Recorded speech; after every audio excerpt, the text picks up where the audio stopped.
requires people who want to be there for the right reasons. And it also requires a large degree of mental toughness and the ability to make good decisions under some stressful conditions sometimes.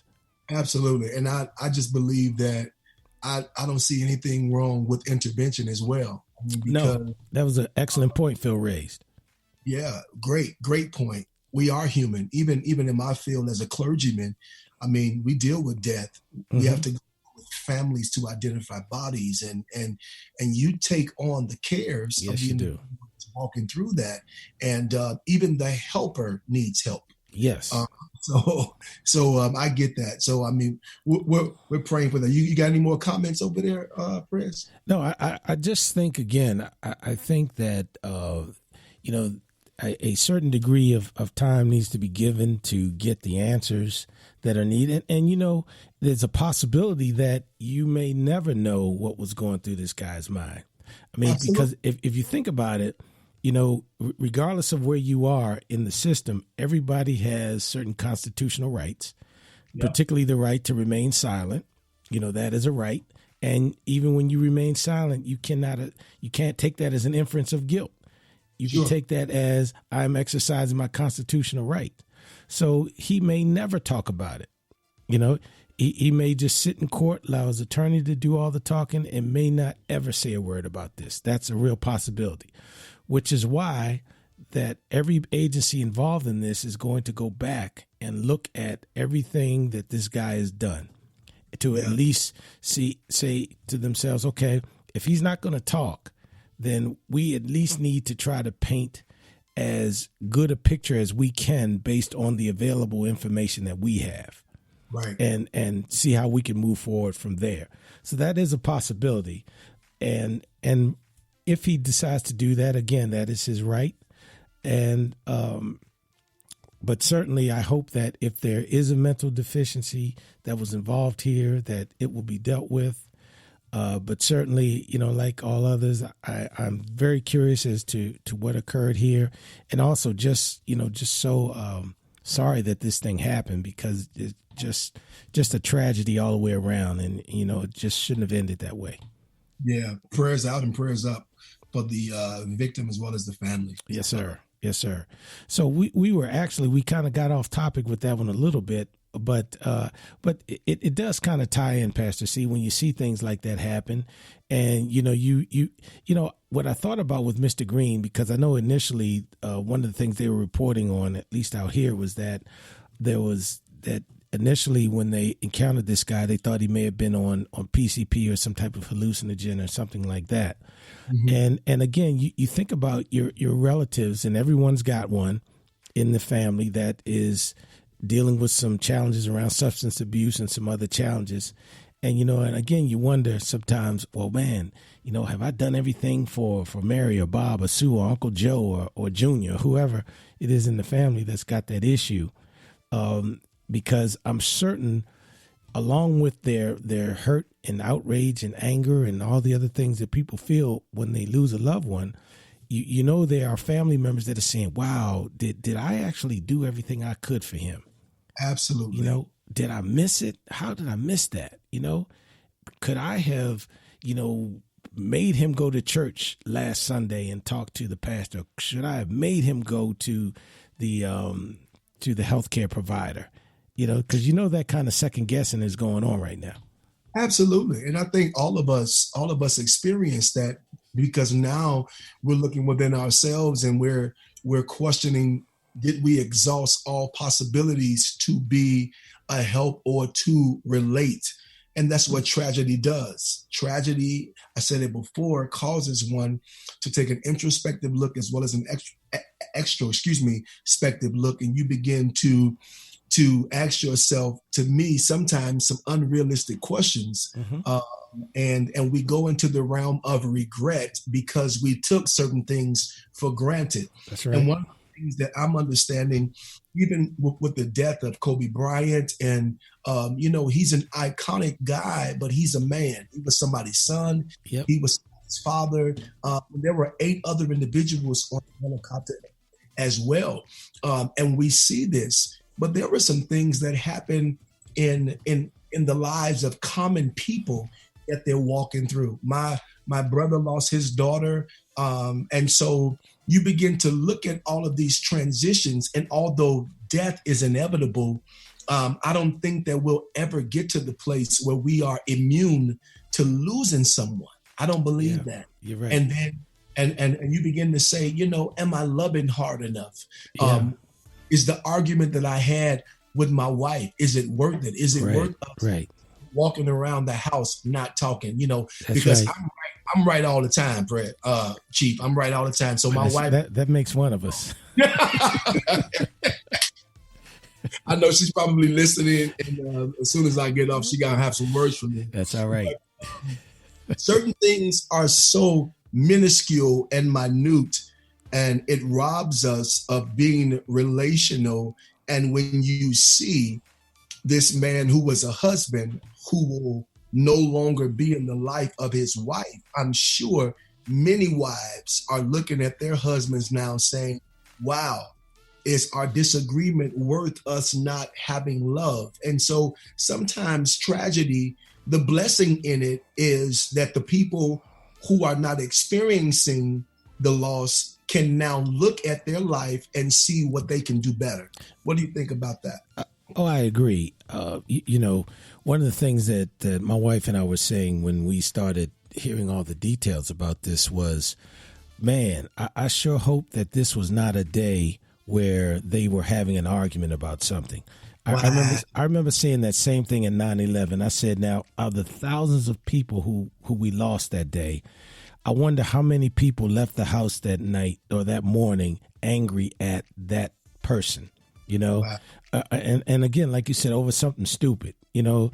Well, I'm mad because you didn't compliment my hair, or that's the third time that you forced me to go to our in-laws' house for dinner, and something like that.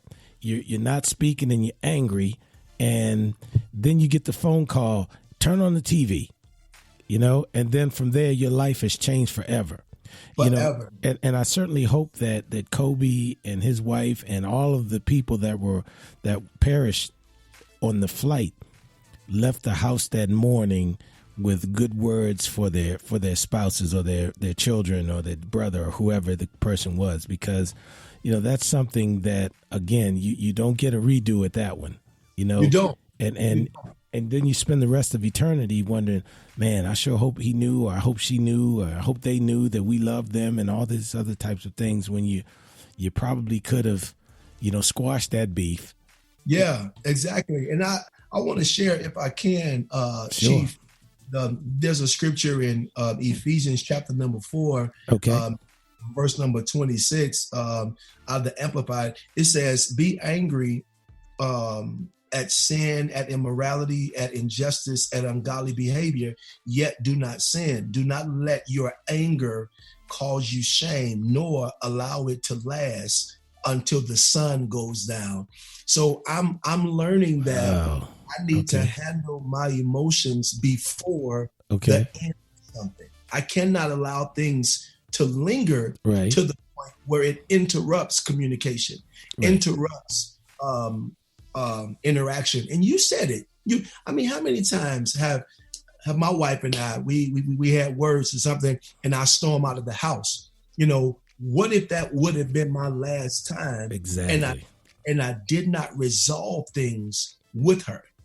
And so many people experience that, and they live with regret. So I look at this as an opportunity for those of us who remain to begin to consider our ways when it comes to us interacting with our loved ones and with our friends. I just that there's certain things that rob us from enjoying one another. Yep, we sometimes can't get out of our own way, and that's unfortunate. And because when the details of this thing started coming in, and of course there's no more accolades you can throw at Kobe. I mean, he was the man. So I'm not even going to try to do that. But the one thing that the media didn't talk about was, okay, those who are left, how do they make this thing? How do they normalize this thing, if you will? I might be using the wrong words, because after all the memorial services and all the balloons are released and all these other things, tributes, right. So now what? Now what? And one of the things that we posted on Facebook from the show was, honor these guys' legacies by number one, telling the family or a friend or whatever, hey, man, you're the man. I love you. You're my boy. You're my girl, whatever the case may be.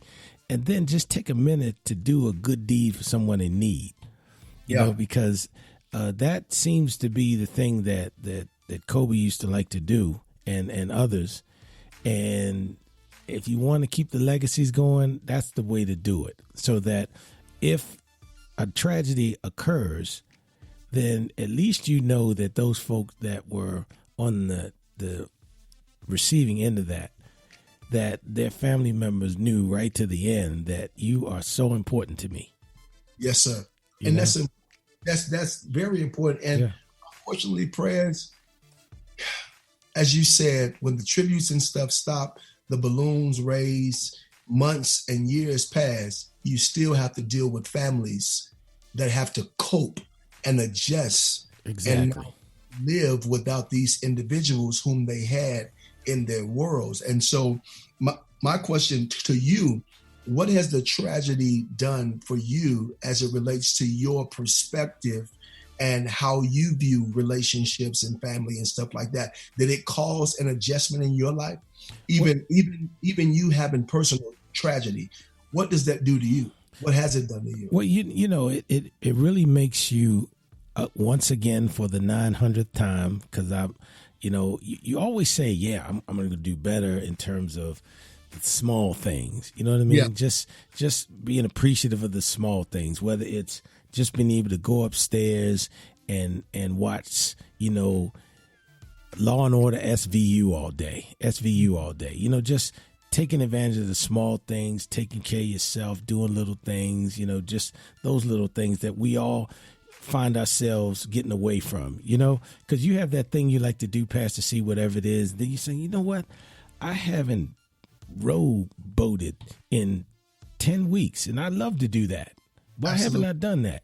So to me, it kind of made me look at those types of things, that the little things that you like to do, but you sort of push it aside because it's like, I'll get back to that.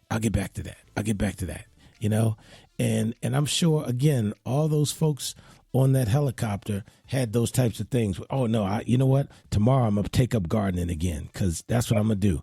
And now it's too late. The obvious one, of course, is, when you left the house, did you tell your wife you loved her? Did you tell your husband you loved her, your boyfriend, your girlfriend, whatever the case may be? But even for me, when I look at just the small things, that's what I had to think about was, man, I better start, appreciating those things and doing some of those things. Absolutely. I like riding motorcycles. I like doing that, safe, of course. But I'm learning now that I'm going to live my best life and appreciate those whom God has afforded me the opportunity of being connected to. Sometimes we can get so caught up in our patterns of behaviors and routines and that we forget to live in love. That's we really right. do. And unfortunately, it takes something to interrupt us and get our attention so that we could go back to the simple things in life by appreciating each other, and also living our best life. Oh, absolutely, Pastor C. You couldn't have said it better. And, you just hope that was one of the lessons that came out of this tragedy for many people.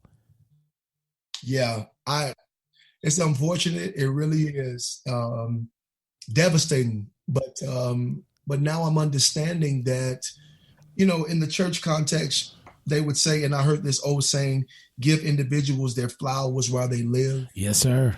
And those flowers represent honor. It represents respect. And so I'm just learning, Mike, man, I appreciate you and Miss Susan. I appreciate my wife and my friends. Yes, sir. And right back. Yeah. And so we have to learn how to say those things while they're alive.